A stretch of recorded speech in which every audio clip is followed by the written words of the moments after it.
2,000 years later.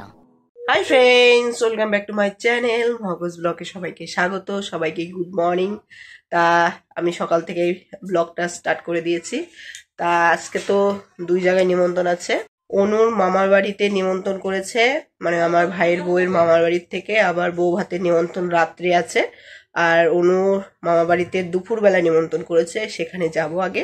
ওখান থেকে এসে তারপর রাত্রে আবার বিয়ে বাড়ি যাব, মানে বউ ভাতের নিমন্ত্রণ আছে, সেখানে যাব। তা চলো যেটুকু পারি তোমাদেরকে আস্তে আস্তে দেখাবো। আর আমার মেয়ে ওই দেখো মশারির তলায় দুষ্টুমি করছে, ওকে চান করাবো, ও দুষ্টুমি করছে। তা চলো যেটুকু পারি তোমাদের দেখাই। ওকে চান করাবো, আমি চান করব, তারপর রেডি হবো। ওর বাবা আসেনি এখনো পর্যন্ত। আমাদের ওখানে ছাদ ঢালাই হয়েছে, সেই ছাদ ঢালাই ওখানে মনে করো জল দিতে হয়, তোমাদের ওই ভিডিওটাও দেখাবো পরে। সেখানে কাজ হচ্ছে, তার জন্য আসতে পারিনি। চলো দেখ। হাই ফ্রেন্ডস, এই দেখো রেডি হয়ে গেছি। কেমন লাগছে দেখে বলো, লাইক কমেন্ট শেয়ার অবশ্যই করো। আর এই শাড়িটা দেখো খুব সুন্দর, সবুজ কালারের এই শাড়িটা মার। আর আমার ব্লাউজের সাথে পরেছি, তার সাথে গয়নাও পরেছি। কেমন লাগছে? আর আমার মেয়ে দেখো রেডি করেছি, বারবার কতবার যে রেডি করতে হলো হিসাবের বাইরে।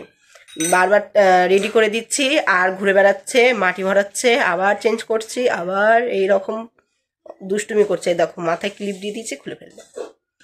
তাহলে বলবে কি, ভাবে যে মা সাজে মেয়ে সাজে না। এই দেখো মেয়েকে সাজিয়ে রেডি করে দিয়েছে, আর মেয়ে একটু সাজ রাখে না, সে সাজিয়ে পুরো ফিটফাট করে রেখে দিয়েছি। ধুলো মুলো ভরিয়ে চুলের দেখো অবস্থা করেছে, কি দেখতেই পাচ্ছ। এরকম মা খাইয়ে দিল ওকে, কেননা আমি শাড়ি পরেছি, এর জন্য খাওয়াতে পারলাম না, তাই মাই খাইয়ে দিল। আর এই দেখো আমার খেয়ে দেখো, এই যে দুষ্টুমি শুরু হচ্ছে। এই যে আমাকে পরিয়ে দেবে ক্লিপ। কেন আমি পড়েছি মা, তুমি পড়ো, তুমি তোমার ক্লিপ, তোমার ওটা তোমার ক্লিপ, তুমি পড়ো মা। ওই দেখো এরকম দুষ্টুমি করছে। আমি রেডি হয়ে গেছি মা, তুমি পড়ো মা, তুমি শোনো মা। টাটা দিয়ে দাও, টাটা বলো। আমরা কোথায় যাব? মামা বাড়ি বলো। মামা বাড়ি যাব না, মামির, আমার ভাইয়ের বউয়ের বাপের বাড়ি, মনে করো মামা বাড়ি, ওখানেই থাকে ও, এর জন্য ওটাই বাপের বাড়ি, ওটাই মামা বাড়ি। তা ওখানেই যাব। চলো তোমাদের যেটুকু পারি দেখাবো। আমার এখনো আমার হাজবেন্ড এখনো আসেনি, ও আসবে তারপর যাব। দেখো রেডি হয়েছি, মানে সব ফুলে টুলে একাকার। তা চলো যেটুকু পারি দেখাই। এই দেখো শাড়ি পরেছি, একদম রেডি। আয়নার থেকে দেখাচ্ছি কেমন লাগছে দেখে বলো। হাই, আমার হাজবেন্ড চলে এসছে, আর এখন টুকটুকি করে বেরিয়ে পড়েছি আমরা তিনজনে। তা আমরা যাচ্ছি মাঠপাড়ায়। আমার মেয়ে তো খুবই দুষ্টুমি করছে, এডিট করতে দিচ্ছে না, তাই দেখো যাচ্ছি মাঠপাড়ায়, কেননা ওর বাপের বাড়ি মাঠপাড়াতে, ওখানেই যাচ্ছি, ফুলিয়া মাঠপাড়া এক জায়গায়। আমাদের ভিডিওটা কেমন লাগে অবশ্যই কমেন্টে বলবে, কেননা তোমরা এত উৎসাহ দিচ্ছ আমার ভিডিওগুলো দেখে, আমার খুবই ভালো লাগছে, খুবই আনন্দ হচ্ছে। এভাবে উৎসাহ দাও যাতে নিজের পায়ে দাঁড়াতে পারি। কথা বলতে বলতে দেখো চলেও এসছি, আর এসে নিয়ে তোমাদের গোপাল দর্শন করাচ্ছি। কেমন লাগছে দেখে বলো। এখানে গোপাল, নারায়ণ, লক্ষ্মী ঠাকুর, সব ঠাকুরই আছে। এরা খুবই ঠাকুর ভক্ত, ঠাকুরের পুজো টুজো করে, অনেক জায়গায় ঠাকুর পুজো টুজো করে, ভোগ রান্না করে। তা তোমাদেরকে দেখালাম, কেমন লাগলো অবশ্যই বলবে। আমার মেয়ে তো এসে নিয়ে খুব দুষ্টুমি শুরু হয়ে গেছে, দেখো এটা ধরছে ওটা ধরছে, পাগল করে দিচ্ছে। এসে নিয়ে মিষ্টি পিঠে খেয়েছি, তারপর আমরা ভাত খেয়েছি, সেগুলো তোমাদের পরে দেখাবো। মিষ্টি পিঠে খেয়েছি সেটা দেখাতে পারিনি, সোজাসুজি ভাত খাওয়াটা তোমাদেরকে দেখাচ্ছে। আর আমার মেয়ে দেখো ফোন দেখছে, আমরা খেতে বসেছি, নাহলে আমাদের খেতে দেবে না, এর জন্য। আর মামিও রয়েছে ওখানে, মামিকে বললাম যে ওকে পরে খাওয়াবো, কেননা দুধ খাইয়ে নিয়ে এসছি, এর জন্য আমরা খেতে বসেছি। ওকে পরে বাটি করে আমি খাইয়ে দেবো। তারপরে দেখো এখানে ফ্রাইড রাইস, পনির তরকারি, নিরামিষই রান্না করেছে, চাটনি পাঁপড় সবই আছে।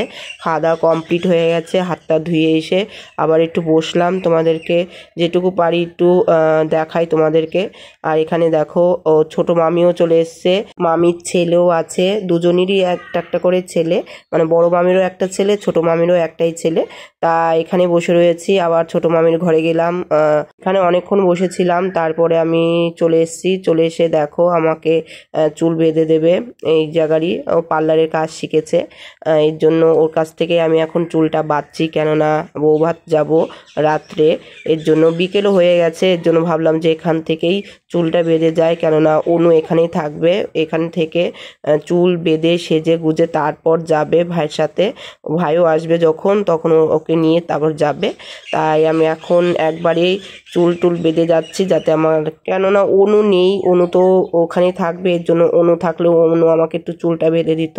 আমি সামনেটা করে নিতাম, ও পিছনটা করে দিত, কিন্তু অনু তো এখন মামা বাড়িতে থাকবে। এর জন্য আমি এখান থেকেই চুলটা বেঁধে তারপর যাচ্ছি। তা কি বলো তো, ওখান থেকে আবার বাজারে গিয়েছিলাম, বাজার থেকে ব্লাউজ কিনতে গিয়েছিলাম, কেননা যে শাড়ি পরবো সেই শাড়ি ব্লাউজটা ছিল না কালারের। এর জন্য আবার সেই ব্লাউজটা কিনতে গেছিলাম, তার সাথে দু একটা ব্লাউজও কিনেছি এক্সট্রা। সেটা বাজারে আর দেখাইনি, বাড়িতে এসে তোমাদেরকে ভিডিওটা দেখাবো, মানে ব্লাউজ যে কটা কিনেছি সেগুলো।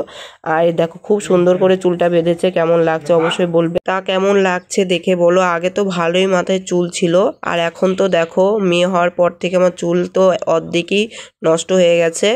চুল পড়ে, চুল ছিঁড়ে, চুলের 12টা বেজে গেছে। তা এখানে দেখো সামনেখানে এভাবে করে দিচ্ছে, বললাম যে এভাবে করে দিতে।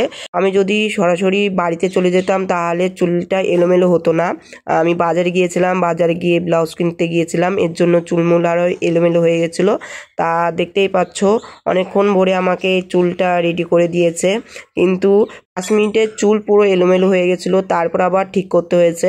তা একটু কষ্ট হয়ে গেছিলো, কেননা খুবই খারাপ লাগছিল যে এত সুন্দর করে চুলটা বাঁধলো, আবার চুলটা এলোমেলো হয়ে গেছে, আমার আবার রেডি করতে হলো, বিরক্ত লাগছিল খুব। ফাইনাল লুকটা তোমাদের পরে দেখাবো, কেমন লাগছে না লাগছে অবশ্যই তোমরা কমেন্টে বলবে। কেন এখন তোমাদেরকে চুল রেডি হওয়াটা তোমাদের পুরোটাই দেখাচ্ছি, কেমন করে চুলটা বানাচ্ছে সেটা তোমাদের ভালোভাবে দেখিয়ে দিচ্ছি। দেখো কত সুন্দর লাগছে, কত সুন্দর লাগছে, দেখো সামনে এত সুন্দর লাগছে, আর লাইটের জন্য দেখতে পাচ্ছি না, পিছনে লাইট তো, আমার এদিকটা অন্ধকার লাগছে আর ওই দিকটা খুবই আলো লাগছিল। এর জন্য, কেননা না হলে চুল বাঁধতে পারবে না, ভালো করে না দেখলে কেউ কি চুল বাঁধতে পারে, এর জন্য উল্টো করে আমি বসেছিলাম। দেখতেই পাচ্ছ। তারপরে ওই খোপাটা করার পর এই পাশে আবার যেটুকু চুল ছিল সামনে, সেই চুলটা আবার ওখানে ঢেকে দিয়েছিল, দেখতে ভালো লাগছিল। বললো যে কেমন করে দেবো, এইভাবে দেবো না ওইভাবে দেবো।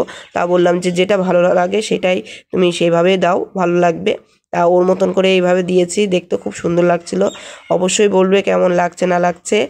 চুল বাঁধাটাও তোমাদেরকে একবারে দেখিয়ে দিচ্ছি। এখানে এসে নিয়ে খাওয়া দাওয়া হয়ে গেছে অলরেডি, তারপরে দেখো চুল বাঁধা নিয়ে লেগে পড়েছি। তারপরে আগে মেয়েকে খাইয়ে তারপরে চুল বাঁধতে বসেছিলাম, তার জন্য অনেকটা টাইম লেগে গিয়েছিলো। তারপরে আবার হাজব্যান্ড তো বারবার বলছে যে চুল বাঁধা কি হয়েছে, তাড়াতাড়ি চলো, কেননা লেট হয়ে যাবে। আমি বললাম যে আবার বাজারে যাব, তারপর আবার ওখানে লেট হয়ে যাবে, তাড়াতাড়ি চলো, ঠান্ডা লেগে যাবে, কেননা এখন তো ভালোই ঠান্ডা পড়ে গেছে, আর মেয়ে রয়েছে, মেয়েকে নিয়ে যাওয়া একটু, তার জন্য তাড়াতাড়ি করছিল ও।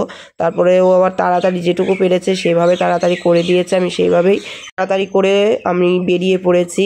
তাই তোমাদেরকে দেখাচ্ছি কেমন লাগছে। আর ওরও তাড়াহুড়ো রয়েছে, কেননা আমার সাজার পর তারপর অনুকে সাজাবে, ওকে একদম রেডি করে শাড়ি টাড়ি পরাবে, এর জন্য ওরও তাড়াহুড়ো রয়েছে, এর জন্য আমাকে তাড়াতাড়ি করে দিচ্ছে। দেখতেই পাচ্ছ কেমন লাগছে। ফাইনাল এখনও দেখাতে পারছি না, কেননা এখনও হাতে কাজ করছে। লাস্টে এটা রয়েছে লেজি বলবো, লেজটা এখন ঠিক করবে। তারপর হাসি পাচ্ছে ঠিকই, কিন্তু দেখো কি সুন্দর করে সাজিয়ে দিয়েছে, ভালো লাগছে না বলো? আমারই তো খুব সুন্দর লাগছে। আমি সাজাতে পারি, কিন্তু কি বলো তো, নিজেরটা না হয়ে ওঠে না, নিজে কেমন করে চুল বাঁধবো, নিজে কেমন করে সাজবো হয়ে ওঠে না। কিন্তু লোককে দেখো সাজিয়ে দেই একদম পারফেক্টভাবে, কিন্তু নিজেরটা হয় না। এখন কি বলো তো, অনেক দিন পর কারোর হাতে আমি চুলটা বাঁধলাম, পার্লারে যারা কাজ করে তাদের হাতে, সহজে তো হয় না। এই বিয়ের টাইমে হয়েছিল ওই বউ ভাতে, তারপরে আর হয়নি। এই দেখো এই ফার্স্ট টাইম পার্লারে কারোর হাতে চুলটা বাঁধছি, এর জন্য ভালো লাগছিল। আমার কথাটা একটু অন্যরকম শোনা যেতে পারে, কেননা গলাটা খুবই ব্যথা করছে, একটু ঠান্ডা লেগেছে, এর জন্য কথাটা সেরকম বলতে পারছি না। আর আমি যেখানে এডিট করছি এখানে তো প্রচুর পাখির আওয়াজও শোনা যাচ্ছে, দেখতেই পাচ্ছ। আর আমার মেয়ে তো খুবই দুষ্টুমি করে, এর জন্য আমি ঠিক মতন এডিটটা করতে পারি না। তাও যেটুকু পারি করার চেষ্টা করি, তাও দুদিন আমি ভিডিও দিতে পারিনি, কেননা করেছিলাম এর জন্য হয়ে ওঠেনি। পুজোর টাইমে আর মনেও থাকে না, এর জন্য তাড়াহুড়ো থাকে, এর জন্য করতে পারিনি। ভেবেছি আজকে এডিট করে আজকেই ছাড়বো, তাই দেখো ছাড়তে পারি কিনা দেখি। তারপরে দেখো বাড়িতে চলেও এসেছি, বাজারে গিয়েছিলাম সেটা আর দেখাতে পারিনি। তাই দেখো চুলমুল পুরো এলোমেলো হয়ে গেছে, যেটা রোলের মতন করে চুলটা বেঁধে দিয়েছিল সেগুলো দেখো খুলে টুলে কি হয়ে গেছিলো, তারপর আবার ঠিক করতে হয়েছিল। ঠিক করে পারফেক্ট করে তারপর আমি অনুষ্ঠানে গিয়েছিলাম। নিজেই সেজেছি, নিজেই শাড়ি পরেছি, মা একটু ধরে দিয়েছিল। এই দেখো এই ব্লাউজটা কিনেছি, এই ব্লাউজটাই পরে যাব। তার সাথে পরার দুটো ব্লাউজ নিয়েছি, এই দেখো এইটা আর ওই লালটা, এই দুটো ব্লাউজ নিয়েছি। তোমরা অবশ্যই শর্ট ভিডিওতে দেখবে, পরেছিলাম।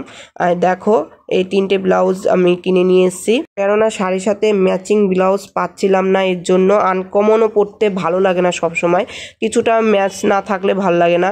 এর জন্য এই ব্লাউজটা কিনে নিয়েছি। এখানে শেষ করছি, পরের ভিডিও আবার আসছি।